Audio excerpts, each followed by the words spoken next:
media sosial. Dan alhamdulillah hari ini saya sedang berkunjung ke Hafz Institute. Dan Masya Allah di samping saya sudah ada Ustadz Agung Budianto. Masya Allah. Silakan Ustadz, perkenalan dulu Ustadz. Bismillahirrahmanirrahim. Assalamualaikum warahmatullahi wabarakatuh. Perkenalkan, saya dengan Agung Budianto, ya, selaku yang diamanahkan sih. Bukan founder, yang diamanahkan. Yang diamanahkan. Kebetulan untuk mengelola lembaga Hafz Institute. Yang mana Hafz Institute ini adalah sebuah lembaga yang bergerak di bidang dakwah, ya, khususnya di pembinaan guru-guru Al-Quran. Baik Ustaz, pertanyaan Anas Ustaz. Ini sebenarnya sudah berapa lama berdirinya Ustaz? Baik. Hafz Institute itu untuk sekarang ini jadi baru, mungkin lembaga yang baru startup, ya. Jadi Startup. kurang lebih sekitar 1 tahun, mau 1 tahun, belum genap 1 tahun. Mohon maaf saja, startup itu apa nih? Kan penonton nggak semuanya tahu gitu. Startup itu kayak gimana sih gitu? Oke, jadi startup ini ya lembaga yang mungkin baru berdiri, baru berdiri kayak gitu. Jadi awal mulanya yang kita itu bergerak pada lembaga-lembaga bimbingan yang sifatnya itu reguler, gitu kan. Nah, sekarang kita konsentrasi pada program yang sifatnya itu lebih full kegiatannya, ya. Jadi mereka itu berasrama, gitu kan. Non-stop 24 jam ada di asrama, seperti itu. Oke, baik Ustaz. Jadi Hafz Institute ini Ustaz, yang membedakannya itu apa sih sama pesantren-pesantren Quran lain gitu? Kan biasanya tuh pesantren Quran itu memiliki kelebihannya masing-masing gitu. Kira-kira apa Ustaz kalau di Hafz Institute kelebihannya? Baik, di Hafz Institute, ya. Jadi konten kita itu kan lebih pada pembinaan tadi guru, ya, guru-guru Al-Quran. Nah, atau bisa dikatakan ya dai-dai. Nah, harapannya ya mungkin ini yang sedikit akan menjadi pembeda, gitu kan. Artinya mereka kita bekali dengan kapasitas di bidang Al-Qurannya. Nah, tapi juga isinya mereka itu kita bekali juga untuk penunjang, ya. Ya, jadi penunjang untuk jadi nilai tambah, ya, nilai tambah. Nah, itu yang kita angkat. Jadi nilai tambah ini bisa nanti berupa entrepreneurship. Jadi mereka punya plus di situ. Oh, jadi santri itu diajarkan juga bagaimana cara berwirausaha. Betul. Ya, ini untuk kemandirian juga, ya. Nah, tentunya nanti akan sesuai dengan bakat minat dari para santri itu sendiri, kayak gitu. Jadi nanti kita coba akan observasi, gitu kan, dari santri-santri kita yang ada, mereka tuh punya kecenderungan di mana. Nah, itu yang akan kita coba explore mereka, gitu kan. Jadi ketika mereka isinya bergabung di lembaga Hafz Institute untuk isinya belajar Al-Quran kayak gitu, tapi juga isinya bakat atau fashion mereka juga isinya tuh mereka tetap kita kembangkan juga, seperti itu. Jadi kedepannya Insya Allah lulusan dari Hafz Institute ini nggak cuma memiliki bekal hafalan Quran, tapi juga memiliki skill-skill lain yang diajarkan di sini, gitu saja. Betul. Karena itu melengkapi, ya, kayak gitu. Jadi harapannya mereka ya punya kelebihan lain, skill lain kayak gitu. Samping yang utama itu adalah di Quran. Jadi harapannya mereka bisa bisa menguasai Al-Quran itu dan bisa mengajarkannya, ya, beserta ditunjang dengan isi itu skill-skill tambahan, sehingga nanti bisa lebih menjawab, ya, kebutuhan dakwah yang ada. Baik Ustaz. Terus di Hafz Institute itu sendiri katanya sudah memiliki beberapa cabang, benar nggak Ustaz? Betul gitu kan. Jadi untuk yang sekarang cabang yang ada untuk putra itu ada di Tebet ya. Asrama. Di mana Ustaz alamatnya Ustaz? Alamatnya itu di Jalan Raya Sembari. Persisnya di apa? Alamat lengkap ini ya. Alamat lengkap. Alamat lengkapnya itu di Jalan Ibarat ya. Nomor 11 RT 11 RW 06 Kelurahan Kebon Baru Kecamatan Tebet Jakarta Selatan. Jakarta Selatan. Masya Allah. Gitu ya. Kalau akhwat?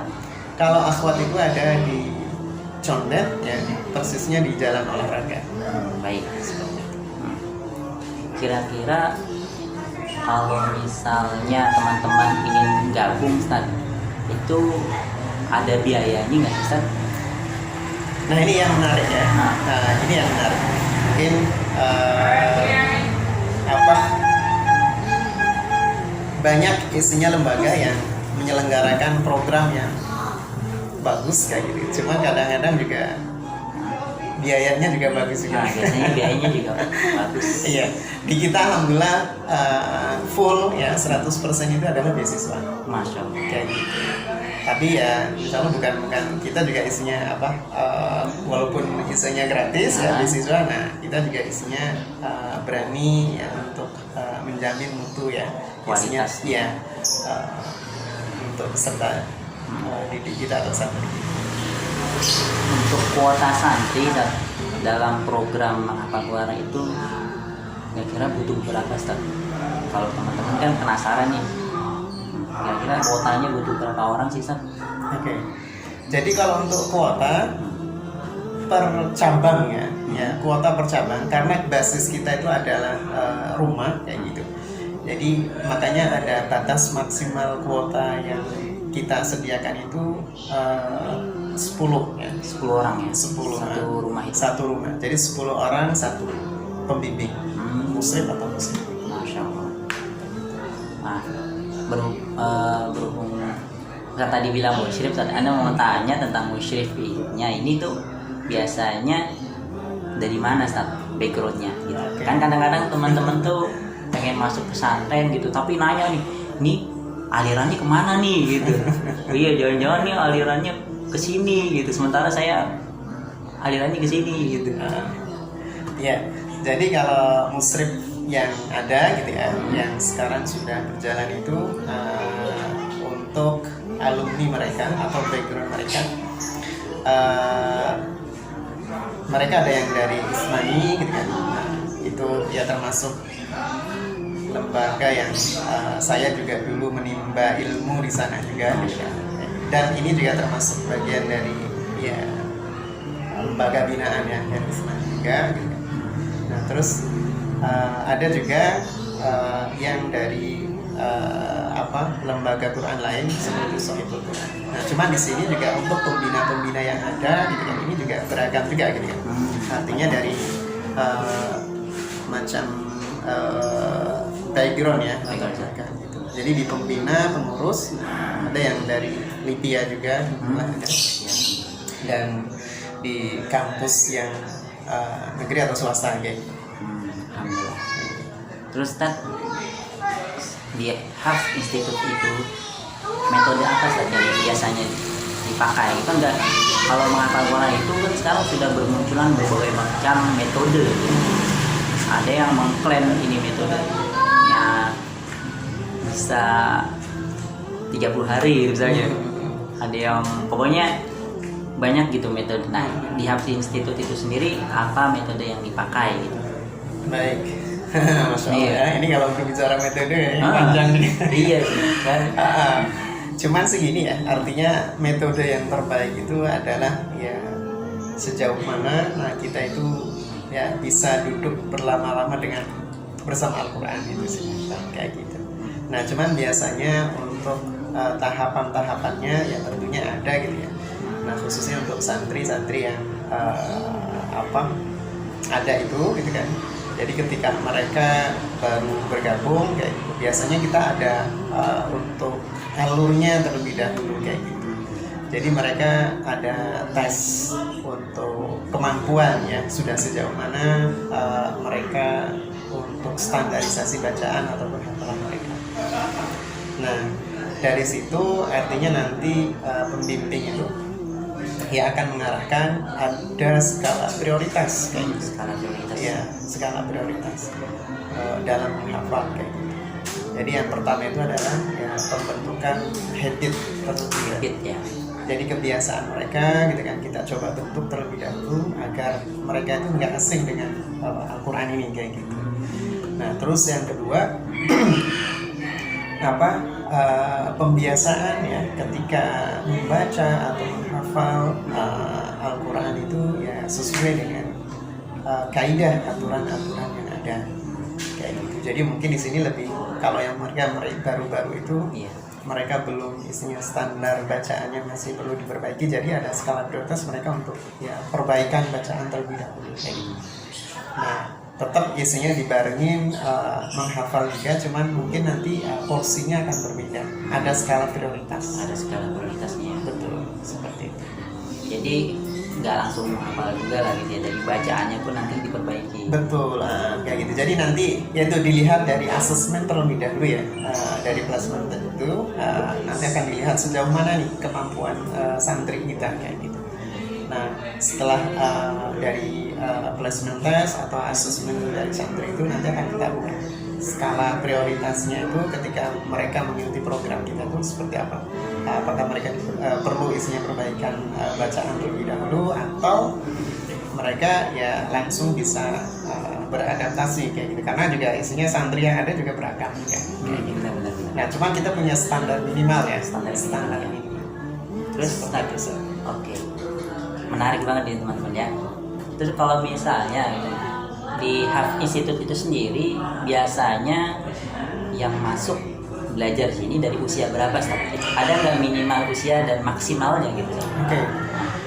Kalau untuk usia minimal ya, usia minimal itu kita SMA ya. Jadi kalau SMA itu ya kurang lebih sekitar 18 ya. Oh, lulus SMA. Lulus SMA kayak gitu. Karena program kita itu lebih pada tadi untuk guru gitu ya, menyiapkan guru-guru Al-Quran kayak gitu. Jadi yang masuk di kita itu minimal itu selesai SMA gitu. Dan maksimalnya ada, Ustaz? Maksimalnya ya untuk usia itu sebenarnya ya antara 24 25 ya kayak gitu. Untuk yang mungkin ya. Untuk yang mungkin. Oke, Ustaz. Alhamdulillah, Ustaz ya. Institut ini udah berjalan gitu. Kira-kira selama berjalan ini Ustaz pernah mengalami kendala nggak, Ustaz? Gitu. Terlebih kan gini, Ustaz ya. Di dalam kondisi sekarang dalam pandemi COVID-19 ini kan kebanyakan ekonomi menurun gitu. Ada nggak dampak bagi Haf Institute itu sendiri? Terlebih kan di sini gratis gitu ya. Nah, ada nggak dampaknya gitu, Ustaz? Oke ya. Jadi kalau dampaknya ya kayaknya hampir semua orang itu akan dengan adanya pandemi ini bisa merasakan Itu ya. bisa merasakan kayak gitu. Jadi Ada. ya salah satu yang terdampak juga kan. Dampak juga. Ya cuman kita hanya ya berupaya gitu ya semaksimal mungkin, dan kita percaya ya kita punya keniatan baik gitu ya. Soal dengan yang ada jalan sebenarnya. Dan mungkin yang menariknya gini satu ya, gitu ya. Ya artinya ini adalah lembaga yang sifatnya itu pure murni sosial. Dan untuk jangka panjang dari lembaga itu, gitu ya, nah, kita punya program itu sebenarnya itu ada program kemandirian lembaga. Apa itu, Ustaz? Jadi program kemandirian lembaga ini nanti di lembaga kita itu sedang merumuskan gitu kan suatu program yang sifatnya itu akan jadi sumber gitu ya, sumber income yang nantinya akan ya bisa mensupport program yang sifatnya ini bersifat sosial antaranya. Nah, kita punya produk yang sangat menarik sebenarnya kayak gitu, yang insya Allah dalam waktu dekat ini lembaga akan angkat, yaitu produk air demineral. Produk air demineral apa tulisannya ini kayak baru penonton kan biasanya kalau mengkonsumsi mineral itu ya yang dikonsumsi itu ya merek-merek yang ada di TV Zat. Nah yang antum sebutin itu kayaknya kita nggak pernah dengar. Iya, itu apa sih Zat? Iya. Jadi ini air masya Allah ya, air masya Allah gitu kan. Dan artinya semua orang itu ya butuh gitu kan. Jadi emang kebutuhan yang mendasar gitu, mendasar. Dan kalau ini bisa dikelola dengan baik, nah itu insya Allah sangat potensial sekali, artinya untuk jangka panjang seperti itu. Jadi yang membedakan air kita ya, atau air mineral dengan air mineral yang lainnya ya. Yes. Yang pertama artinya dari sisi kualitas produknya. Ya, Membedakannya itu ya. Ya, dari sisi kualitas produk ya insya Allah kita nggak kalah gitu kan, dengan produk-produk yang lainnya. Kayak gini. Artinya insya Allah aman ya, dan higienis gitu. Higienis pastinya. Untuk dikonsumsi gitu kan, karena diproses dengan yang pertama yang menggunakan teknologi yang sudah mendapatkan lisensi juga gitu ya. Iya. Artinya ya hasil dari produk itu insya Allah ya aman untuk dikonsumsi.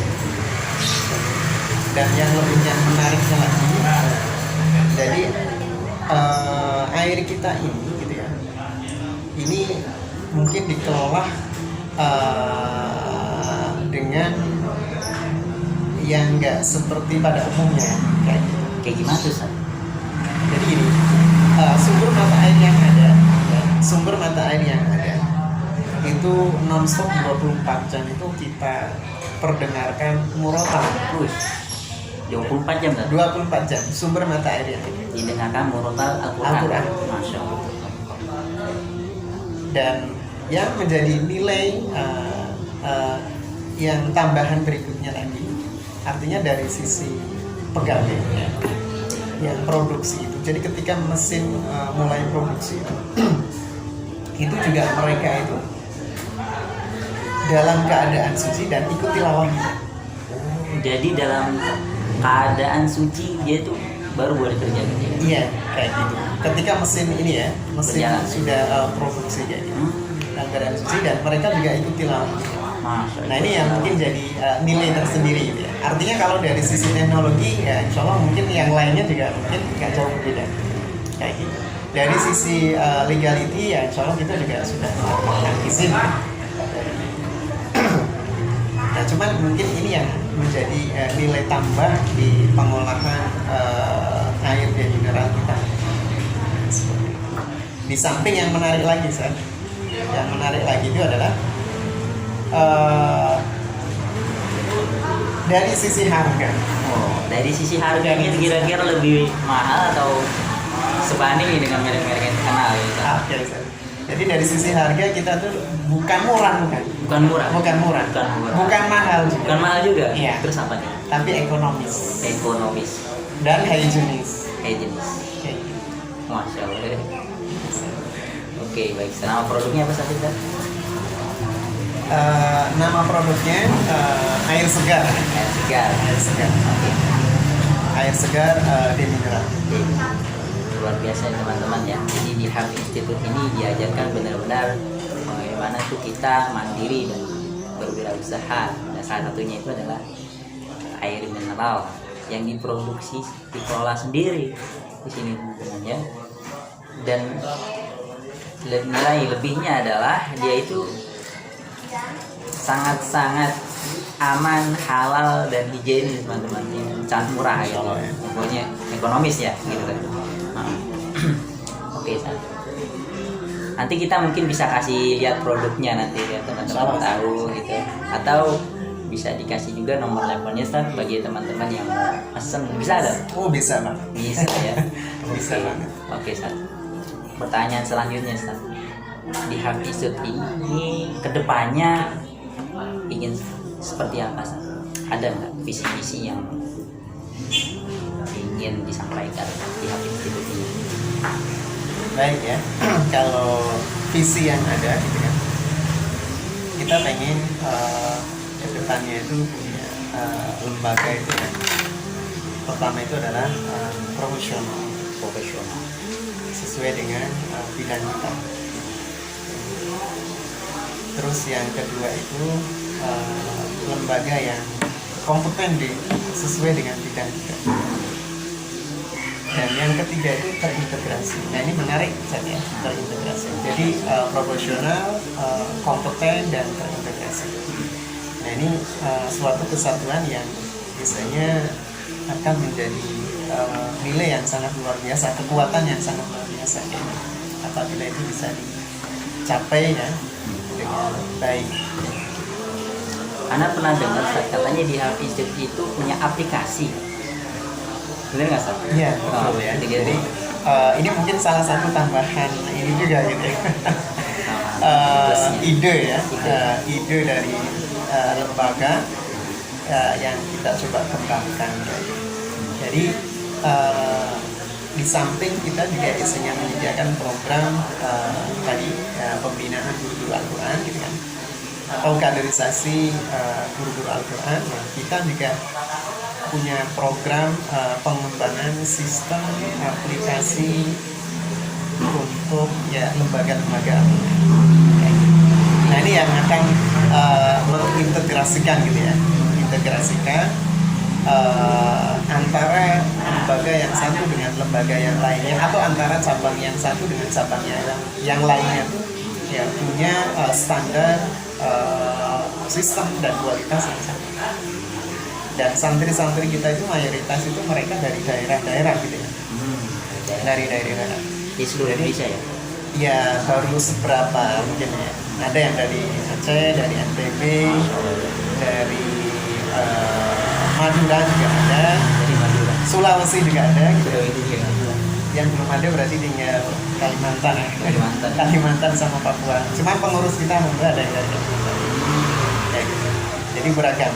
Beragam ya, macam-macam santri. Ya, jadi kita berharap gitu ya, mempunyai mimpi dakwah Quran ini artinya bisa dirasakan ya di seluruh pelosok Nusantara. Ya, Pelosok Nusantara. betul. Tapi gitu kan, ini kan jadi PR ya. Jadi PR. Nah, jadi PR-nya kadang-kadang karena tidak ada satu sistem yang mendukung gitu ya. Artinya ya mereka berjalan dengan ala kadarnya kayak gitu.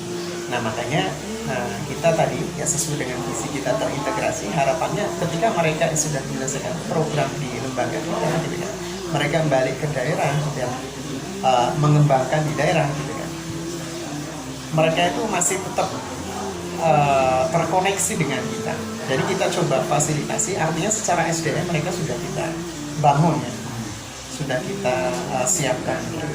Nah terus yang kedua, secara sistem juga kita akan coba support mereka. Ya harapannya mereka juga isinya nanti artinya hal-hal yang teknis itu mereka nggak direpotkan lagi gitu. Karena sekarang banyak, artinya ini PR ya ini ya, artinya kejadian yang ada gitu kan. Jadi kadang-kadang ketika salah satu menjadi faktor juga kenapa mungkin teman-teman yang sudah selesai itu mereka agak ogah katanya ya, mereka balik ke daerah, kadang-kadang juga mereka tidak ditunjang kayak gitu.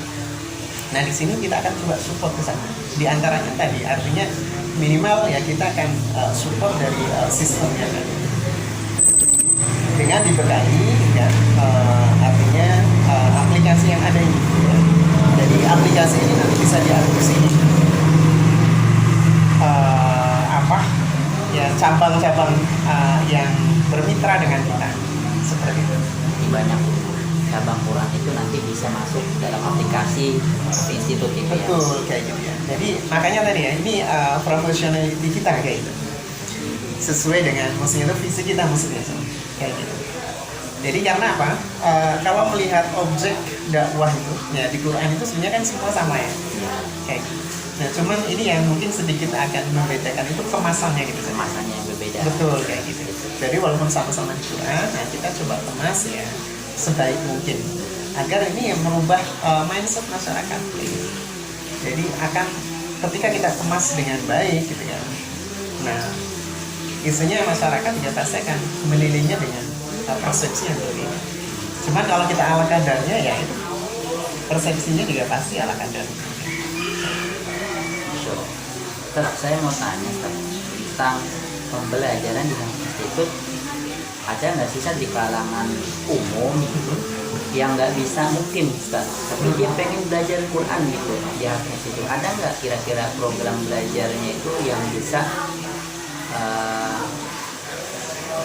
efisien waktu gitu Ustaz, jadi nggak mungkin? Ada nggak sih? Ya. Jadi alhamdulillah kita sudah tersedia ya. Sudah tersedia. Dan awalnya ya dari Hubs Institute ini berdiri pun dari tadi. Ya, artinya yang program sifatnya itu reguler tadi ya. Jadi mereka yang punya kesibukan ya untuk hari-hari kerja seperti biasanya gitu. Kita coba fasilitasin artinya ada waktu gitu kan dari Senin sampai hari Ahad itu, nah kita ada programnya kayak gitu. Mereka bisa tinggal pilih waktu yang biasanya sesuai dengan mereka. Kayak gitu. Jadi insya Allah ada sih. Jadi insya Allah bisa loh kalangan umum juga Ustaz. Ya. Nah untuk kalangan umum Ustaz, kira-kira dari usianya juga ada nggak Ustaz? Maksimal belajarnya dan minimal belajarnya. Baik. Oke ya. Jadi ini nanti masuk dalam program turunan ya, program turunan kita. Jadi di Hubs Institute itu ada program utama yaitu program kaderisasi guru Al-Quran ini atau dai-dai Al-Quran. Nah itu program utama kita dan di bawahnya itu kita juga menyediakan ya, program bimbingan Al-Quran kayak gitu. Dari untuk usia ya anak-anak sampai dewasa. Jadi anak-anak dia ada saat kayak gitu. Jadi ada dua kategori untuk reguler ya. Jadi reguler intensif untuk anak-anak sama reguler untuk dewasa. Itu bagian dari program turunan kita. Nah, terus kita juga punya program tambahan lagi gitu saja. Jadi nggak usah khawatir nanti ya. Nah, artinya kita coba memfasilitasi gitu kan teman-teman yang mungkin punya waktu yang sedikit kayak gitu atau mungkin sibuk banget ya. Jadi kadang-kadang kalau untuk mengikuti program yang tersedia di lembaga itu agak susah. Nah, ini ada program yang sifatnya itu by request kayak gitu. Jadi program private class kayak gitu. Jadi itu waktunya juga bisa di custom gitu kan sesuai dengan waktu mereka itu kapan kayak gitu. Jadi waktunya, tempatnya bisa di custom kayak gitu. Jadi teman-teman yang pengen belajar juga misalnya dia nggak bisa nih keluar, pengennya di rumah gitu belajarnya atau di kantornya gitu, itu juga bisa manggil guru dari sini. Bisa. Dan sekarang ini ya di tengah pandemi yang ada gitu kan, jadi hampir mayoritas untuk kegiatan bimbingan Al-Quran ya, khususnya yang reguler itu. Jadi ya kita juga mengikuti untuk prosedur protokol kesehatan yang ada ya, yang dianjurkan pemerintah gitu kan. Jadi untuk kelas yang ada sekarang itu, nah kita migrasi ya, kita alihkan ke virtual gitu. Virtual. Jadi pembelajarannya online. Online. Biasanya aplikasi apa sih pakai? Untuk aplikasi variatif saja. variatif. Artinya nanti menyesuaikan. Yang pertama itu adalah peserta. Ini yang penting ya.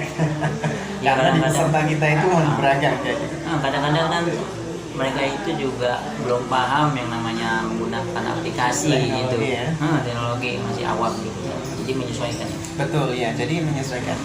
Nah, cuman yang pada umumnya tadi kita tetap nggak bisa ini ya, artinya memaksakan lah kayak gitu. Kaitannya dengan masalah teknologi penunjang kayak gitu. Yang terpenting itu adalah inti dari proses program pembelajaran itu berjalan kayak gitu. Jadi untuk media yang kita gunakan sekarang ini, karena mayoritas orang itu familiar dengan adanya WhatsApp gitu ya, jadi kita pakai WhatsApp kayak gitu. Tapi Video call. betul, video call. Cuman yang mereka, kita juga awalnya kita tutor juga mereka ya. Artinya WhatsApp yang sudah di upgrade juga ya, seperti itu. Sehingga dalam satu bisa mengakomodir satu halaqah itu bisa 8 orang. Satu. Jadi buat teman-teman yang mau belajar tahsin, mau belajar tahfiz, itu semua bisa di Hafiz itu. Insya Allah sangat bisa. Dan kemungkinan kan kalau misalnya ada warga negara Indonesia yang tinggal di luar negeri gitu, ingin belajar metode jarak jauh tuh di Hafiz itu, berarti bisa juga. Bisa banget. Bisa banget ya. Sekarang ya ini mungkin di antara berkah yang kita ambil saja. Artinya kita bisa dengan kondisi yang ada, gitu kan, kita bisa belajar lagi lebih melek dengan teknologi yang ada, gitu kan. Dan kalau kita manfaatkan dengan baik, ini sangat membantu sekali teknologi yang ada. Nah ini tergantung nanti siapa ya. Artinya yang menggunakan ini. Kalau untuk kebaikan, insya Allah ada manfaatnya juga. Artinya tren sekarang ini di dunia digital ini ya, maaf sekali lagi. Jadi nggak ada batasan teritorial tuh. Nggak ada batasan teritorial buat. Iya. Jadi artinya mau dimanapun, gitu ya. Bisa. Selagi masih ada perangkat yang ada, kita masih bisa. Masih bisa belajar. Betul. Jadi nggak ada alasan nggak belajar sekarang. Gitu ya. Dan sepertinya di kedepannya mungkin di Hafiz Institute ini benar-benar menggunakan digitalisasi, teman-teman ya. Benar nggak Sat? Ya ini aja, San. Artinya nanti akan disesuaikan dengan kebutuhannya. Gitu ya. Jadi kita mengikuti tren yang ada. Oh, mengikuti tren yang ada ya. Mengikuti tren. Terus yang terpenting itu adalah ya sesuai kebutuhan. Oh, pokoknya Sesuai kebutuhan. Karena ya teknologinya bagus kalau misalnya SDM-nya nggak mendukung juga masalah juga kan. Makanya itu untuk teknologi kan sifatnya menunjang. Iya, sifatnya menunjang. Jadi nanti akan ya disesuaikan dengan kebutuhan di lapangan kalau misalnya. Oh, ya. Baik. Terus Ustaz kira-kira punya nasihat-nasihat tentang para orang yang ingin, kan kadang-kadang sekarang tuh lagi ada tren hijrah gitu ya, hijrah. Teman-teman yang mau hijrah terus ingin belajar Quran tuh kira-kira nasihat apa Ustaz kira-kira yang terbaik kira-kira? Ini berat juga sebenarnya. Karena yang sebenarnya pantas untuk dinasihati ya diri kita sendiri. Oh, iya. Saya sendiri. Jadi untuk kita semua, untuk kita sendiri juga, untuk semuanya kira-kira dengan Iya. nasihat-nasihat. Oke ya. Jadi yang pertama itu sebenarnya ini yang fundamental saja. Yang fundamental itu sebenarnya masalah niat. Jadi ya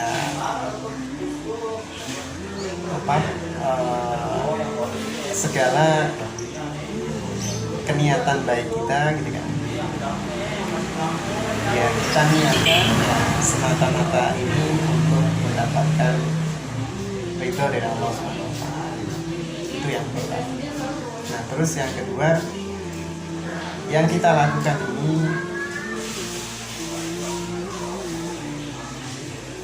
bisa bermanfaat untuk banyak orang. Jadi itu sih yang fundamental ya kayak gitu. Jadi dengan niat yang baik ya, yang ya insya Allah mudah-mudahan ya kita sama-sama terus memperbaiki niat tersebut gitu ya. Semata-mata karena Allah gitu ya.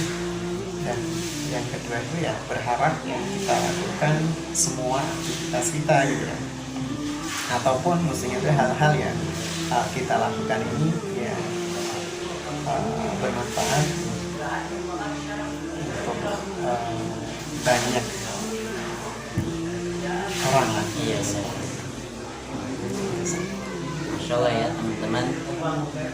30 menit telah berlalu teman-teman, jadi sudah banyak sekali informasi yang kita bisa petik dari Ustadz Agung Budianto, pengelola Hafsa Institute teman-teman. Baik Ustadz, syukron jazakumullahu khairan telah banyak memberikan informasi dan wawasan dan kita teman-teman di channel sosial ya. Baik, penutup Ustaz, kira-kira ada nggak Ustaz? satu kata lah atau apa buat teman-teman begitu? Oke, baik ya, Masya Allah. Jadi teman-teman yang dirahmati Allah SWT ya. Jadi untuk penutup ya pada acara ngobrol sore ya, Iya, ngobrol santai. Ngobrol tentang Quran. Iya betul. Ya artinya gini, peluang dakwah ini sangat luas ya, sangat luas. Jadi tinggal kita itu mengambil bagian mana yang kira-kira itu mampu. Dan jangan lupa juga gitu ya. Ya artinya kita itu ya terus belajar, terus membuka agar ya bisa tumbuh gitu kan, berkembang ya. Dan tentunya ini yang nggak kalah menarik juga ya, bisa sejahtera bersama-sama kayak gitu ya. Jadi itu narasi yang kita coba bangun ya, bahwa kebersamaan ya, kebersamaan apalagi di tengah pandemi saat ini kayak gitu. Jadi kalau kita sama-sama bisa bersinergi, bisa berkolaborasi kayak gitu dengan masing-masing